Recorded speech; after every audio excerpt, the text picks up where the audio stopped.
Good day, everyone. My name is Tom, otherwise known as Striking here in the digital media world. So glad to be coming to you today with our new short form show called DYOR Now. That's now. The news is now. Our show DYOR Live, long form with interviews, DYOR Now. The news as it's happening now. Today's topic, or this DYOR Now's topic, BRICS. Why is BRICS a failure? I'm going to give you 4 reasons why BRICS is not going to work in any sort of foreseeable future. Ready? Let's get to it. 1. This may seem like something that most people don't think about, but insurance. Nothing gets shipped around the world, especially multi-million-dollar boats of oil, without insurance. And not just insurance in case it sinks and you lose your investment. The insurance it takes to fix a whole coastline in case your ship breaks apart and contaminates. We saw the Exxon Valdez. We saw the BP in the Gulf of Mexico. Can't remember what that was called, but it polluted the whole coastline. Billions. They lost a couple $100 million worth of oil.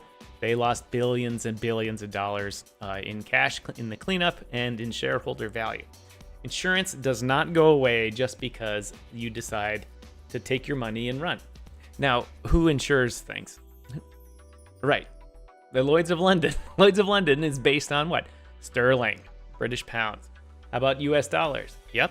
US dollars and British pounds are the underpinnings of the insurance market, insurance syndicates, as you call them. To some extent, euros also. But let me tell you what is not part of the insurance scheme and the reinsurance market. The Russian ruble, the Chinese yuan, or renminbi, the Indian rupee. Those are just not part of the insurance scheme to a large extent. Small things, sure. They have their own small little insurance markets, but not for large multinational shipping, which these people want to talk about. You gotta have insurance, ladies and gentlemen. You just gotta have insurance. So, what else is important?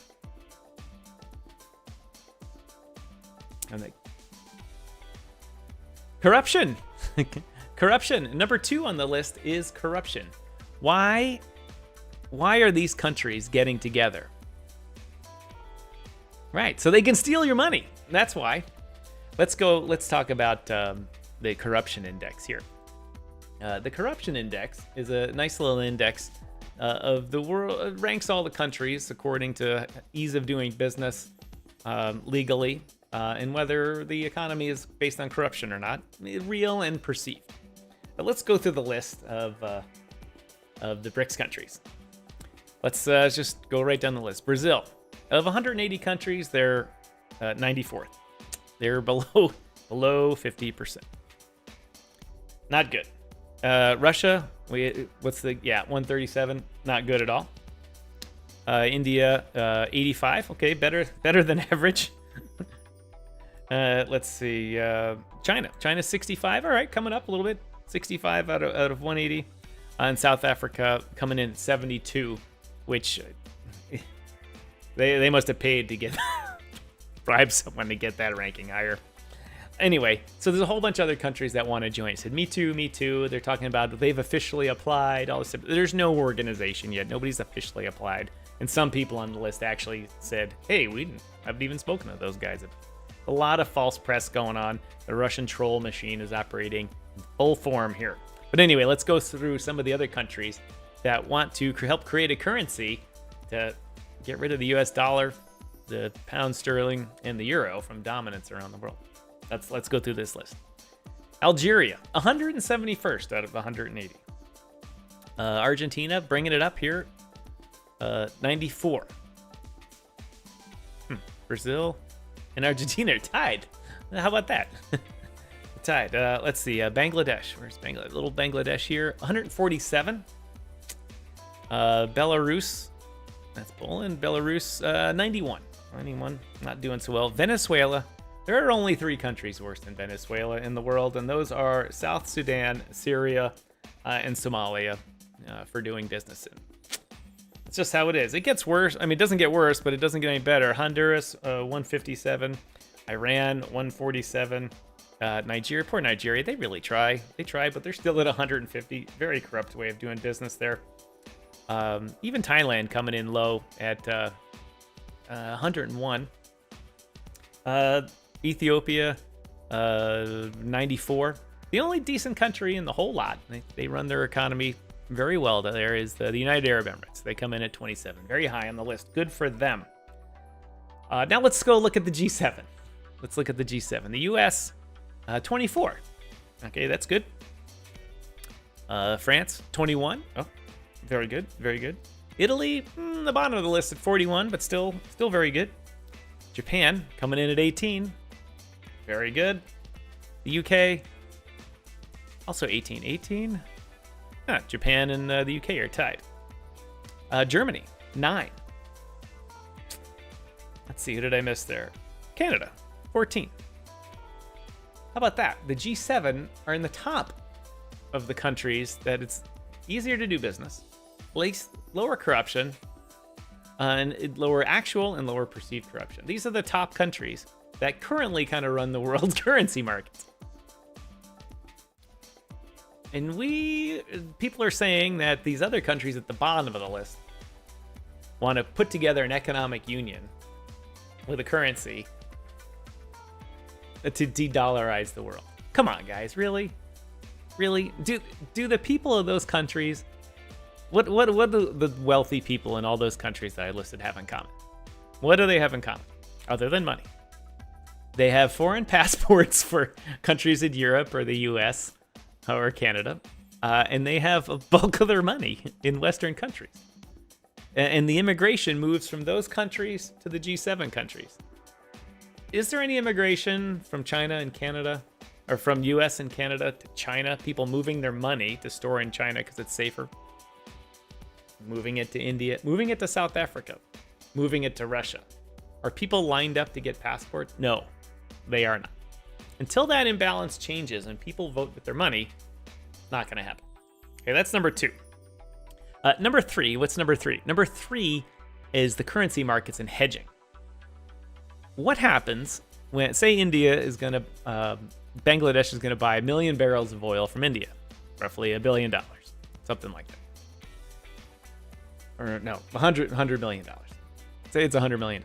$100 million, that means Bangladesh has to buy $100 million equivalent of rupees in order to pay the Indians in their native currency. We need to, use our native currencies. So is India going to accept the Bangladeshi? I can't remember their currency. Most likely not. They'll say you need to buy ours. So what happens? The currency traders know this.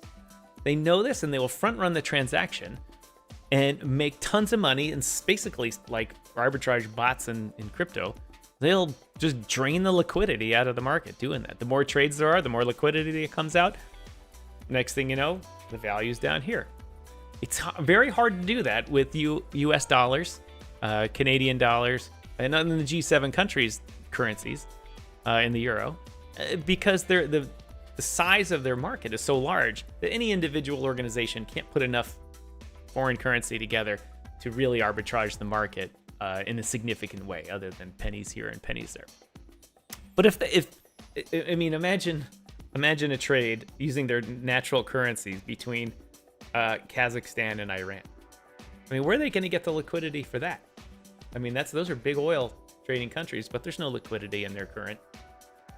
Say they did have liquidity. The traders know this, and they're just going to steal it. The traders, the arbitrage traders, are the fastest traders on the planet.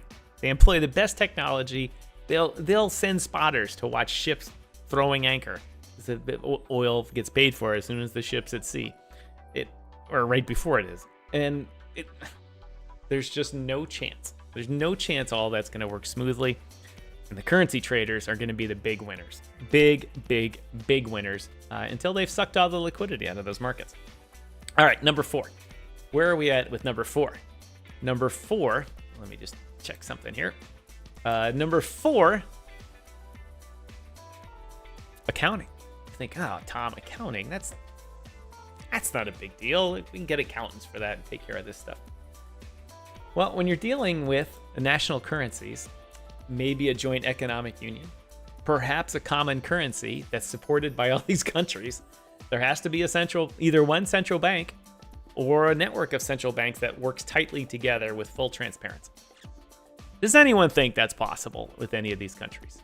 There's no transparency in any of their governments anyway. Never mind having to do with authority that actually controls the money. I mean, say they put a union together and say, okay, we have an economic zone here with a common currency, the BRIC.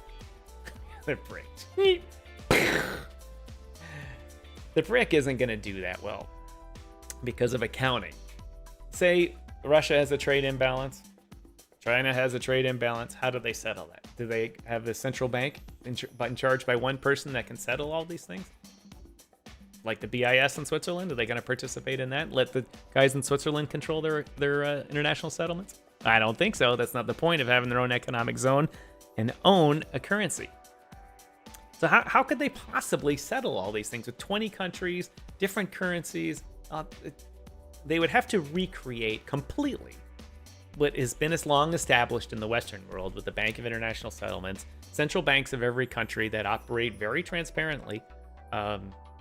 Some people may argue it's not so transparent, but it's very transparent compared to what these countries in other parts of the world want for their currency. And they have to be honest. So we have a problem with accounting on that. In that you think, okay, that's all right. Well, how about we just put it all on gold? The topic of a gold standard again is, I'll do another video of that later because there's all kinds of problems with that and where it can't happen anymore, and why other countries don't have a gold standard. It's not like this is the first time anyone's ever thought of it. Hey, people thought of it. It was good for a while. Then it wasn't. Of the day, I said there's 4 reasons plus a bonus. Striking. What is your bonus? The bonus is exit liquidity.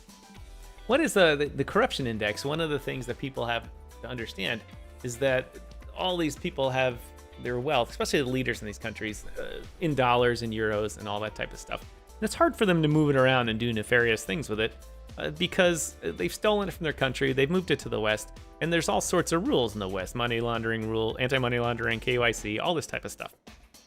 These guys put together their own union. They don't need to do that. They can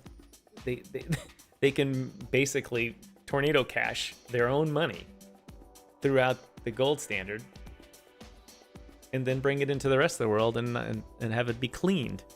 They can't do that right now. So tell me, Mr. Putin goes into his office of gold, says to the guy, we have 10,000, auditor, how much gold do we have today? We have 10,000 tons of gold. Oh, well, that's very nice. Putin helps himself to some, puts it in the truck and leaves, comes back, says, how many tons of gold do we have today? Oh, well, yesterday you took 5,000 tons of gold, so that means today we have 5,000 tons of gold left. Thank you. Next.